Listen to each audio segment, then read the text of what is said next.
Hello, welcome to Top Life TV show. This is a program which is aimed at equipping you to make the best out of life, to get to the topmost position in your endeavors and in your dreams. This very moment, we are going to discuss another secret that will help you to get to the top. And today we are going to look at some few passages in the Bible, and I've taken my story from the book of Esther chapter 2. We'll quickly go to the book of Esther chapter 2, where we look at an orphan named Esther who became the queen of a foreign land. And this story is found in the book of Esther chapter 2. So we'll quickly go there and look at this story. Esther chapter 2 verse 1, and I read. After these things, when the wrath of King Ahasuerus subsided, he remembered Vashti, what she has done and what had been decreed against her. Verse 2. Then the king's servants who attended him said, "Let beautiful young virgins be sought for the king, and let the king appoint officers in all the provinces of his kingdom, that they may gather all the beautiful young virgins to Shushan, the citadel, into the women's quarters, under the custody of Haggai, the king's eunuch, custodian of the women, and let beauty preparations be given them. Then the young woman who pleases the king be queen instead of Vashti." This thing pleased the king, and he did so. In Shushan, the citadel, there was a certain Jew whose name was Mordecai, the son of Jair, the son of Shimei, the son of Kish, a Benjamin.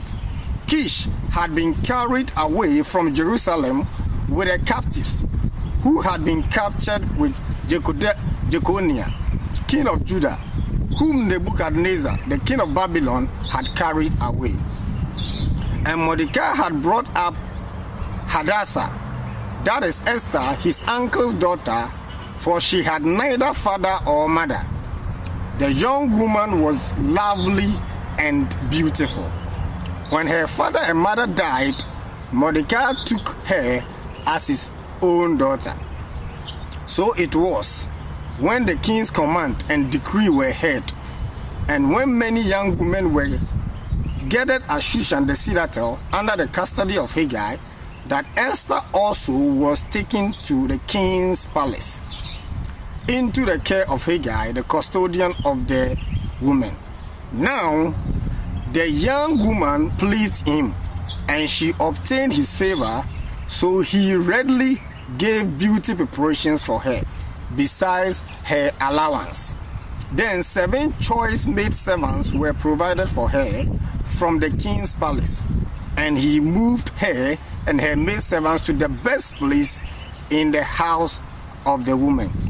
Then Esther had not revealed her people or family, for Mordecai had charged her not to reveal it. And every day Mordecai paced in front of the court of the women's quarters to learn of Esther's welfare and what was happening to her.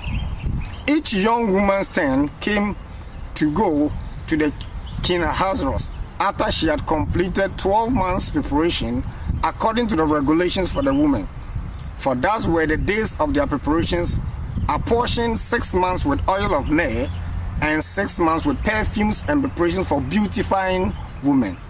Thus prepared, each young woman went to the king, and she was given whatever she desired to take with her from the women's quarters to the king's palace. In the evening she went, and in the morning she returned to the second house of the woman to the custody of Shagaz, the king's eunuch who kept the concubines. She will not go in to the king again unless the king delighted in her or called her by name. Now when the turn came for Esther, the daughter of Abihail, the uncle of Mordecai, who had taken her as his daughter to go in to the king, she requested nothing but what Hegai, the king's eunuch, the custodian of the woman, had advised. And Esther obtained favor in the sight of all who saw her. So Esther was taken to King Ahasuerus into his royal palace in the 10th month, which is the month of Tebeth, in the 7th year of his reign. The king loved Esther more than all the other women, and she obtained grace and favor in his sight more than all the virgins. So he set the royal crown upon her head, and she made her queen instead of Vashti. Then the king made a great feast, a feast of Esther for all his officials and servants, and he proclaimed a holiday in the provinces and gave gifts according to the generosity of the king. We've read the book of Esther chapter 2, and we've read the first 18 verses of chapter 2. Now we are going to look at these 18 verses very carefully, and I have entitled this message, The Secret. The Secret. Maybe you have a secret. So many people have secrets, and maybe you have one, but what is your secret? Is your secret something that is so evil, something that is so bad that you don't want anybody to hear, or you don't want anybody to know? There are people who are keeping secret because these secrets will end up destroying them. Therefore, as individuals, we have secrets, and these are secrets we don't want anybody to know, because it will bring disgrace onto us, because it will bring shame onto us. So there are secrets that destroy. Now, as much as individuals have secrets, it's the same way organizations also have secrets. But the secrets that organizations have do not destroy them. These are called trade secrets. These are secrets that make them very, very competitive. These are secrets they don't want anybody to know. That is a secret that makes whatever they are doing, whatever they are producing, and whatever service that they are running, a difference between what somebody else is doing and what they are doing. And this very discussion aims to focus on secrets that gives you competitive advantage. A secret that creates a difference between you and your competitor. And Esther had this secret, and we are going to look at this secret very, very carefully. Now, the Bible makes us aware that Esther was an orphan. And if Esther is an orphan, then it means that Esther was parentless. An orphan is a person who has no mother and who has no father. And Esther was such a person. Now, the caretaker of Esther was Mordecai, who was Esther's cousin. Okay, so Mordecai took care of Esther when the parents actually passed away. Now, the Bible used orphans to depict relationships between a caretaker or a father and a child which is not biological. So when Mordecai was taking care of Esther, Esther was not the biological daughter of Mordecai, or Mordecai was not the biological father of Esther. And we have these stories throughout the Bible. So a relationship between an orphan and his or her caretaker is used in the Bible to depict a relationship that is not biological but spiritual. We are going to look at one of these in the book, the same book of Genesis. We are going to look at one of these in Genesis. In Genesis chapter 11, verse 27. Genesis chapter 11, verse 27. Now the Bible shows us another story about an orphan called Lot, and we are going to read that shortly. In the book of Genesis chapter 11, verse 27, and I'm reading from the New King James Bible, the Bible says this is the genealogy of Terah. Terah begat Abraham, Nahor, and Haran. Haran begat Lot, and Haran died before his father Terah in his native land, in Ur of the Chaldeans. Then Abraham and Nahor took wives. The name of Abraham's wife was Sarai, and the name of Nahor's wife was Milcah, the daughter of Haran, the father of Milcah, and the father of Iscah. But Sarai was barren. She had no child. And Terah took his son Abraham and his grandson Lot, the son of Haran, his daughter-in-law Sarah, his son Abraham's wife, and they went out with them from Ur of the Chaldeans to go to the land of Canaan. And they came to Haran and dwelt there. So the days of Terah were 205, and Terah died in Haran. Okay, so when you look at this verse, we look at Lot, whose parents also passed away. And the Bible makes us aware that when the parents of Lot passed away, it was Abraham who took care of Lot. Now God has actually instructed Abraham to leave the land, their native land, which was the Ur of the Chaldeans, and Terah, who was Abraham's father, left his native land to the land which God has actually instructed them to go.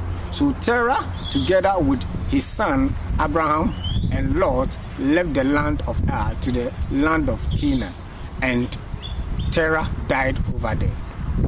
Now we are going to look at Lot and Esther carefully. Now Lot was an orphan, but Lot was the child of Abraham's brother. Lot was a child of Abraham's brother. Now the Bible makes us aware that Terah gave birth to 3 children: Abraham, Nahor, and Haran. And Haran actually died and left his son Lot. So Lot was the son of Abraham's brother. Now, what does this particular story teaches us? So we know that Lot was the fruit of a person known as Haran. Okay, so Lot actually depicts the fruit of pears. Now Lot was the son of Haran, and Haran was the brother of Abraham. So it was Abraham who took care of Lot after the father had died. And so Lot is a fruit that depicts the fruit of pears. Now Abraham and Lot were brothers.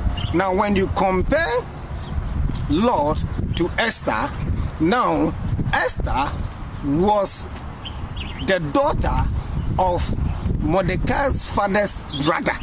Okay, so now the Bible says that Esther was the daughter of Mordecai's uncle. Now your uncle is your father or your mother's sibling. Your uncle is your father or your mother's sibling.